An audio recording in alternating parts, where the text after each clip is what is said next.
KYIV senators tried to calm Ukrainian minds Monday ahead of U.S.-Russia talks set to take place Tuesday in Saudi Arabia, telling reporters that the scheduled meeting will be just the beginning of a long-running conversation about bringing Europe's bloodiest conflict in 80 years to a close.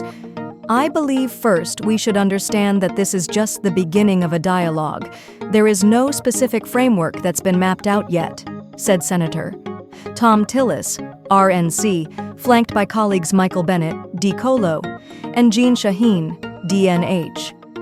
"We expect that will come to pass very quickly, we hope, and that Ukraine has to be front and center as a part of the negotiations to make sure that it's something sustainable." Ukraine's capital was buzzing Monday with questions of whether the U.S. would sell out Kyiv as officials digested news of the talks in Saudi Arabia, to be led by Secretary of State Marco Rubio and Russian Foreign Minister Sergey Lavrov, as well as the aftermath of the weekend Munich Security Conference.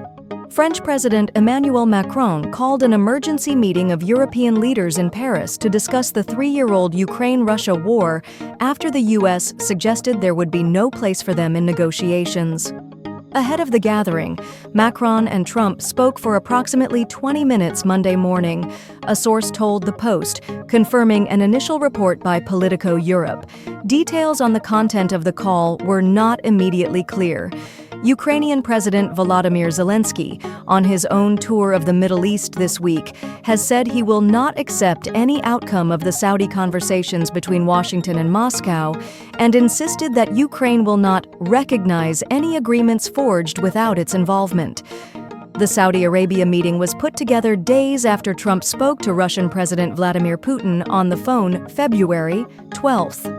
Trump told reporters on Sunday that Ukraine will be included in negotiations, without elaborating further. The president called Zelensky last week to tell him about his call with Putin, but did not extend an invitation to Saudi Arabia.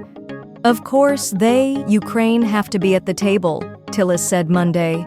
"There are thousands of people who have given their lives for this country. Does anybody really believe that the United States would negotiate an agreement with a European nation that's done what they've done on the battlefield, that's suffered what they have, and not be at the table? Of course they will, and you'll see that in the coming weeks and months." The Tillis comments echoed those made by Rubio on Sunday to CBS News' Face the Nation.